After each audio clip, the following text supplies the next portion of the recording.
Song of the Year for 1970, Sunday Morning Coming Down, Kris Kristofferson. Hello, I'm Steve Earle, and welcome to part 2 of For the Good Times, the Kris Kristofferson Story.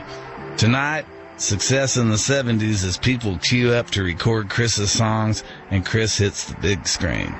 But we begin with his first major piece of recognition at the 1970 CMA Awards. Appreciate it.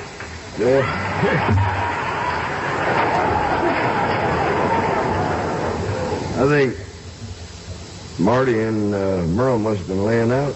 I want to thank Johnny Cash, and I'm glad I wasn't against Today I Started Loving You Again. I can remember it like it was yesterday. I was so tickled to be in the same category as Merle Haggard and Marty Robbins. I had no idea that I would win that. When they said that's the song of the year, I almost knocked myself out on the bench behind me.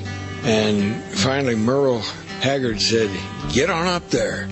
See him wasted on the sidewalk in his jacket and his jeans, wearing yesterday's misfortunes like a smile. Once he had a future full of money, love, and dreams, which he spent like they was going out of style. When Sunday Morning Coming Down won the Song of the Year at the CMA Awards in 1970, nobody was more surprised than Kris. But when he stepped up to accept his award in a leather jacket and looking somewhat disheveled, his appearance and acceptance speech would set tongues wagging. Nashville had never seen anything quite like it, and the newspapers the next day proclaimed that Kris Kristofferson should never be allowed on stage to disgrace country music again. He's a pilgrim and a preacher and a problem when he's stoned. He's a war. His friend and fellow musician, Billy Swan. He was at Combine before he went out there, actually, and, a lot of people thought he was, had something to drink or whatever, and he might have before he went. I don't know, but when he left Combine, he seemed pretty straight to me. The success of Sunday Morning Coming Down was also the beginning of a close friendship with Johnny Cash, who had never forgotten the persistence of the former janitor at Columbia Studios. Johnny's daughter, Roseanne Cash. I remember first, just as a kid, absorbing my dad's respect for Kris. Like, my dad thought that Kris was one of the greatest songwriters ever. They were close friends from the time they met until my dad's death. They inspired each other deeply. A couple of years back, I come across a great and wasted friend of mine in the hallway of a recording studio. Kris wrote a song called To Beat the Devil, and he tells the story himself that he met me in a hall at the studio in Nashville, and I was in really bad shape. I think he said I looked like a black snake. He said he looked into my face and saw that I was dying, and he wondered why. That really gave me pause for thought to hear Kris say that publicly. And I'd like to dedicate this to John and June, who helped show me how to beat the devil. You know, Kris had a real self-destructive streak in him as well, and he transformed it into just kind of love and beauty. And I think my dad resonated with that. If you waste your time talking to the people who don't listen to the things that you are saying, who do you think's gonna hear? And if you should die explaining how the things that they complain about are things they could be changing, who do you think's gonna care? There were very few people around by now who hadn't heard the name Kris Kristofferson, including singer Emmylou Harris.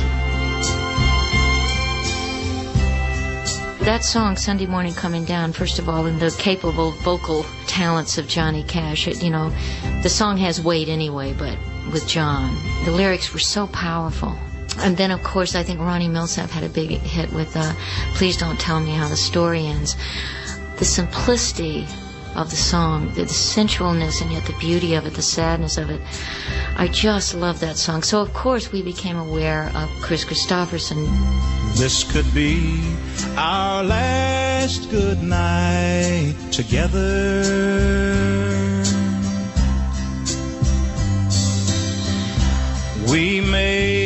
never pass this way again.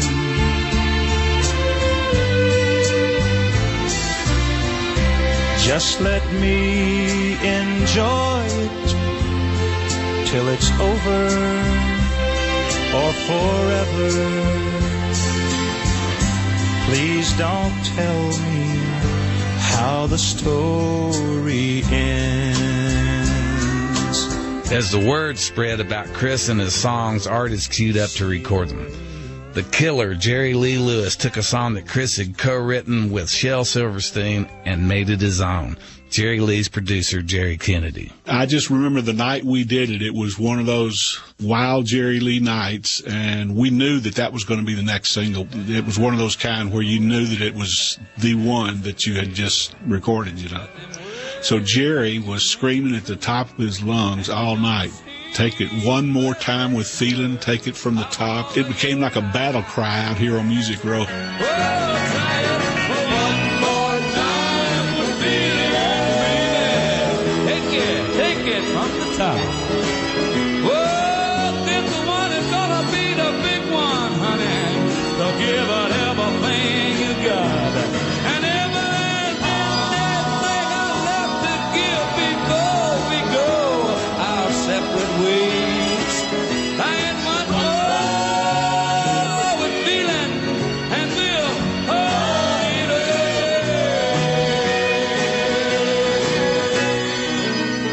Yes, we will, baby. Famed Muscle Shoals songwriter Donnie Fritz also co-wrote a number of songs with Kris and played in his band for over 20 years. I've talked to so many of the great writers that came along after Kris.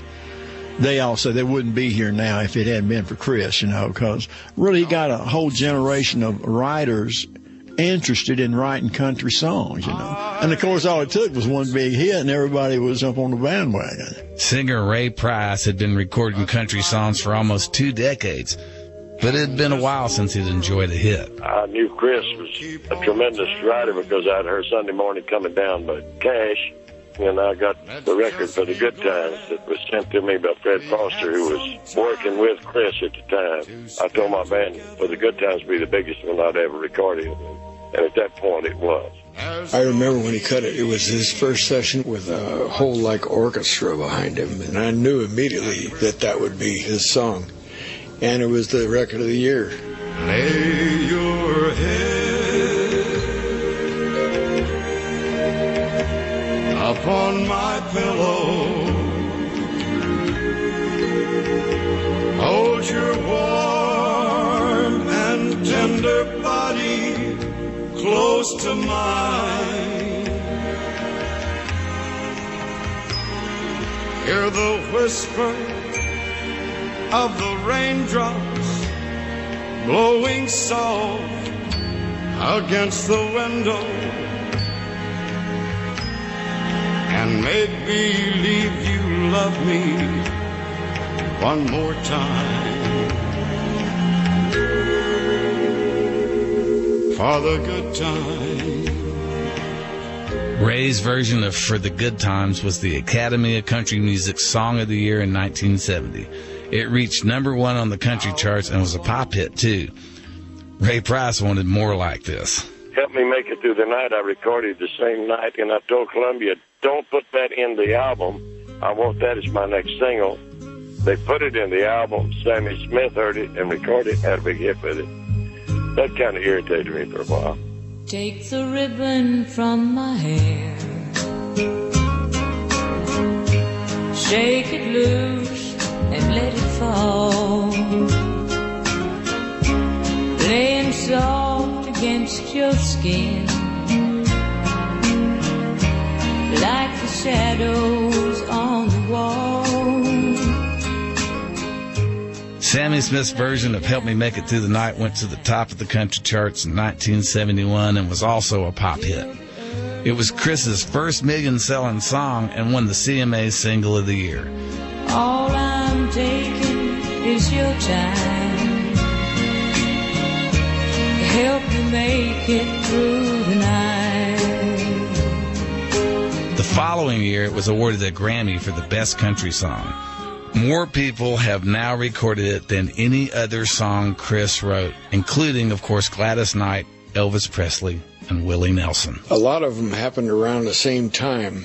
Sammy Smith could help me make it through the night. Johnny Cash was doing his television show at the time and did Sunday Morning Coming Down.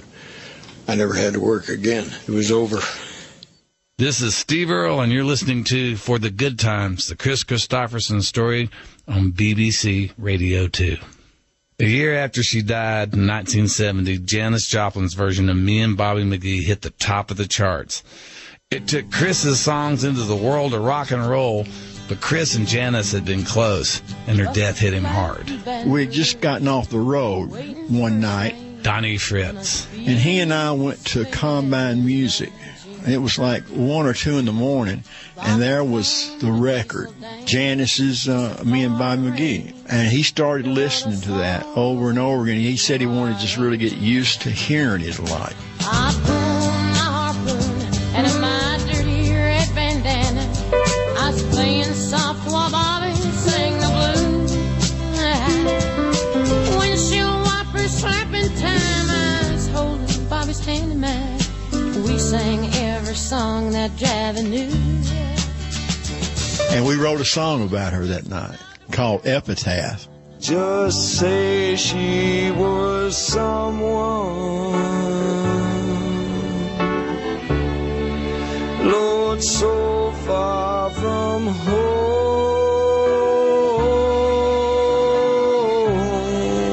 whose life was so lonesome. She died all alone.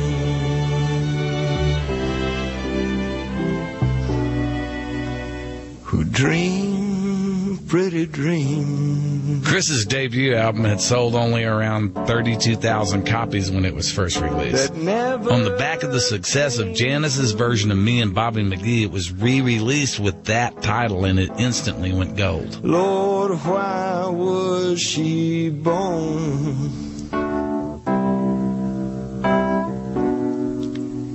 So black and blue.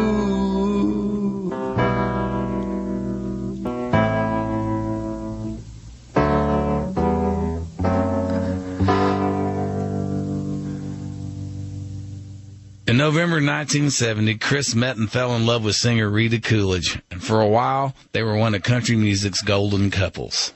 Well, I think everybody in America was aware of Kris and his songs from the time he rolled into Nashville.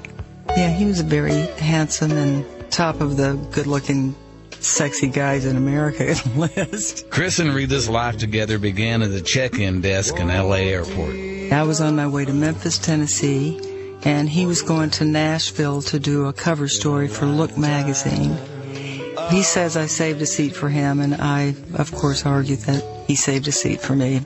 And when we got to Memphis, which was my destination, he got off the plane with me and went to Nashville the next day. And we ended up spending the evening getting to know each other better, and it really was love from the beginning for both of us. It was really destined to be for a while.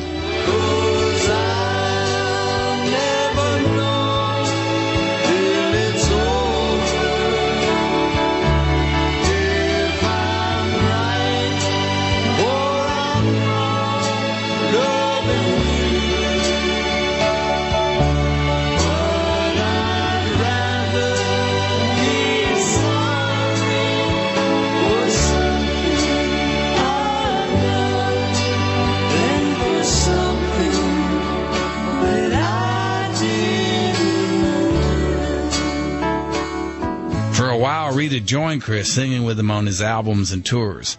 Eventually, the two released their first album of duets together, Full Moon, in 1973, the same year that they married. We did decide it between us because obviously the fans were asking for it. And it was just a matter of working out which record company, because he was with Monument and I was with A&M. So we did the records for A&M. We recorded in Los Angeles, and the Monument records were done in Nashville. It's just the natural course. I mean, if you got two music people madly in love, of course they want to sing together. The Gold album topped the country charts and included their version of Kris's From the Bottle to the Bottom, which won them a Grammy in 1974 for Best Vocal Performance by a Duo. Did you ever see a down and out or waking up alone without a blanket on to keep him from the dew? When the water from the weeds is soaking papers, even a putting them in his shoe to keep the ground from coming through. And his future feels as empty as a bucket's in his hands because he's never seen a single dream come true.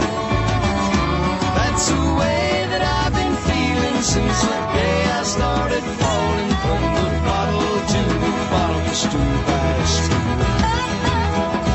Learning hard to live with losing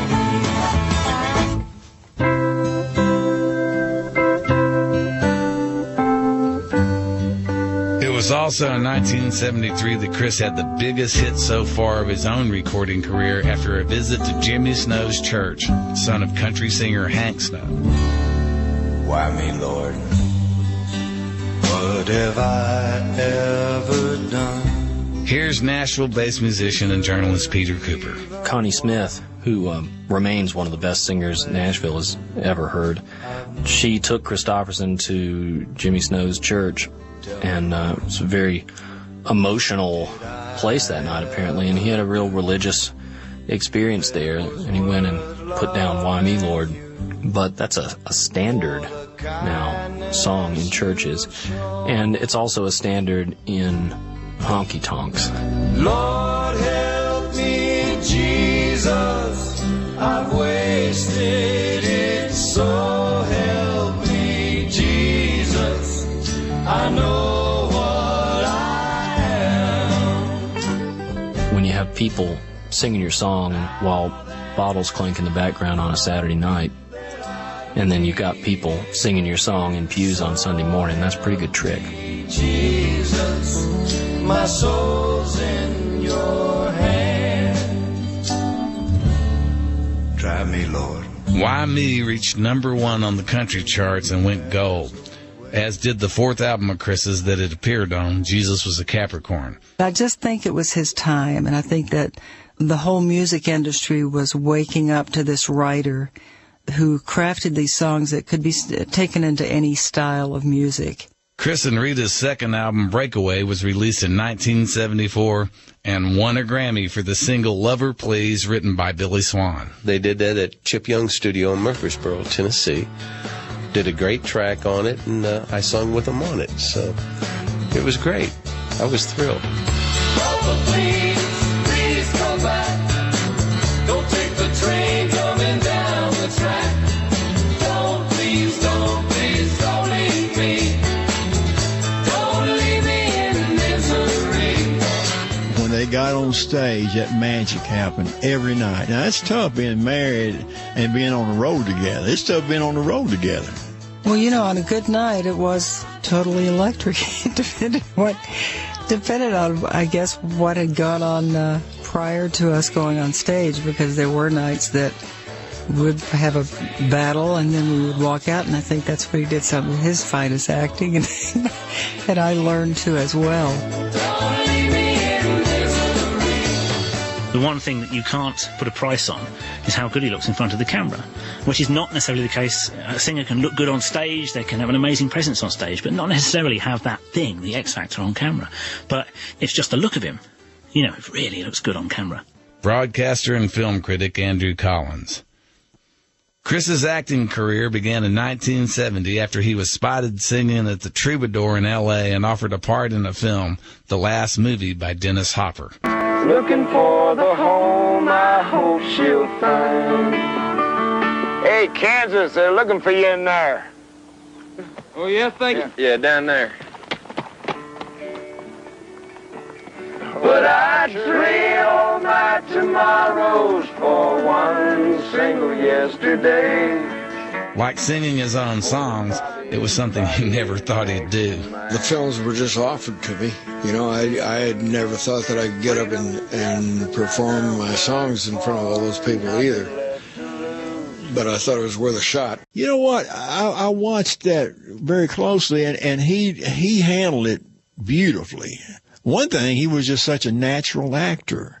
You could see he was going to be a big movie star. Kris made the move from singing to acting with ease, and it wasn't long before he was offered the chance to do more. The transition for Kristofferson was a film called Cisco Pike. It was Kristofferson playing a singer-songwriter who's down on his luck. So you see him kind of walking down the streets with a guitar case in hand. He looks very comfortable in that role, obviously. But there is Kris Kristofferson, the centre of the film. And that came before Pat Garrett and Billy the Kid. But nevertheless, Pat Garrett and Billy the Kid was much more of a stretch for him because he wasn't playing a singer-songwriter. By the time he got to Pat Garrett and Billy the Kid, he was more than just a country star who'd been plucked from the sidelines. The clubs are all closed and the ladies are leaving. There's nobody knows on the street. In 1971, Kris released his second album, The Silver-Tongued Devil and I, and this songwriter wore his personal copy completely out, trying to learn every single song. The soundtrack to Cisco Pike featured nearly all the songs, and in it he more than held his own against actors such as Gene Hackman and Harry Dean Stanton. Lord, would you look at you now that you're here, ain't you proud of you? But his co-star in Pat Garrett and Billy the Kid was something else. I had met Dylan back when I was working at Columbia. He recorded Blonde on Blonde while I was there. And I was the only songwriter in Nashville who was allowed to be in there.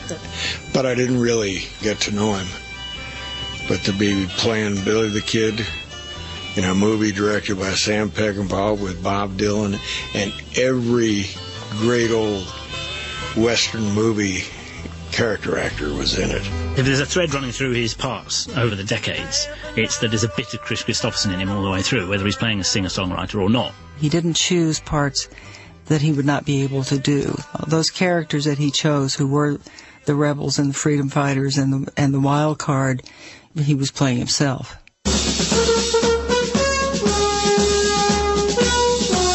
This is between you and me. You knew it. Now look what you've done. You're nothing but a two-bit lying, cheating, law-breaking trucker. What the hell are you? Take a look at yourself. Just a broke-down old bribe-taking piece of meanness. You tell me, old man, what good are you? I am the law. Don't you understand? I represent the law. Well, piss on you. And piss on your law. Kris often played the good guy in his films, but when he played the rebel trucker Rubber Duck in Convoy, his character was once again on the wrong side of the law. That film was also directed by Sam Peckinpah, and the two of them had more than one thing in common. Kris and Sam worked so well together. Rita Coolidge. Because they were very much alike. They were very creative, and Kris had an immense amount of respect for Sam and his work. He was our hero, boys. He took the bullet. Well, he went down swinging his fist from the floor. You can ask any working girl south of the border. Sam Peckinpah era un hombre for sure. And at the same time, he was very much like Kris in the sense that he was very sensitive and often self-medicated with alcohol. Once my future was shiny as the seat of my pants are today. That old mother luck and all her daughters started ducking me. When I finally got tired of just sitting there watching my life slip away. As he released his 1974 album, Spooky Lady Sideshow, Kris was enjoying the lifestyle of the successful musician. Now I love too much, fight too much, stay out late at night too much. To get your blood, I'm gonna live before I die. And I may smoke too much, drink too much, ever blessed thing too much. Slow down life, it ain't gonna pass me by. Chris's friends and band members, Billy Swan and Donnie Fritz. I think a lot of that, with all of us, comes from a little insecurity, and that's the way you deal with it sometimes with the drugs and drinking and whatever. You know, even when you're sober, you can be insecure, but you learn to deal with it. A lot of it was getting the nerve to get on stage, because like I say, we weren't exactly prepared for that. So, you know, if you get a little something to make you feel better and give you a little confidence. Back in the days when he was reading William Blake's poetry at Oxford University, Kris had come across a quote that now came back to haunt him. "The road of excess leads to the palace of wisdom." When he was filming A Star Is Born, the comparisons were there for all to see with the demise of the character he was playing, set against the success of the character played by co-star Barbra Streisand. There were also echoes of his real-life relationship with Rita Coolidge.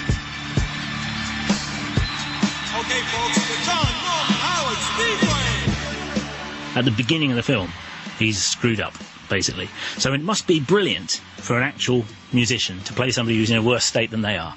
So it's inevitable that if you're doing that, you're kind of looking at what could be. You know, it could be the next stage for Kristofferson, who knows? So to actually see his rock star basically in this film going into complete tailspin, while of course Barbra Streisand's character rises up and gets her Grammy, it must have been incredibly real. Everything is extreme in that film, but nevertheless there definitely are echoes of the real thing. Burn away the clouds and let the sun shine. Did somebody pick that up out there? Let the sun shine. Hello. No, this isn't her secretary. No, this isn't her answering service. Yeah, right. Find a piece of mind I lost so long ago. God damn it, pick up the phone out there. It was everything. It was really everything. When he sat down and watched the dailies and saw himself be killed, he realized in that very moment that if he didn't get a grip on it and didn't try to control his drinking and, you know, become aware of the abuse of alcohol and whatever else, he knew that that would be him. And he just stopped.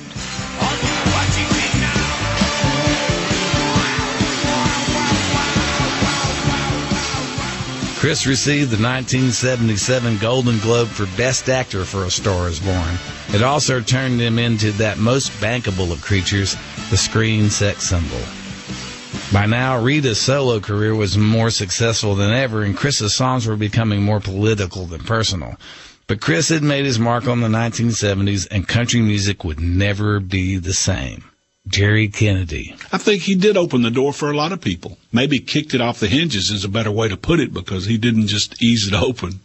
He made it possible for a lot of writers that hadn't been writing and being accepted. He was good. He really did revolutionize music, and he became, I think, the first, most visible of the cowboy songwriters, and possibly the first outlaw. That's why they called him and Willie outlaws. They all ended up in that same group of highwaymen eventually, or as Kris called them affectionately later on, the highway geezers. So little distance between me and you. I think we're two of a kind. We won't do nothing you don't want to do. And I won't tell you no lie. So tell me, how do you feel about fooling around? Down from your head to your toe. Join me next week for part 3 of For the Good Times, the Kris Kristofferson Story, where Kris teams up in song and on screen with Willie Nelson and takes to the road with those highwaymen. For the Good Times, the Kris Kristofferson Story was presented by Steve Earle and produced by Helen Chetwin.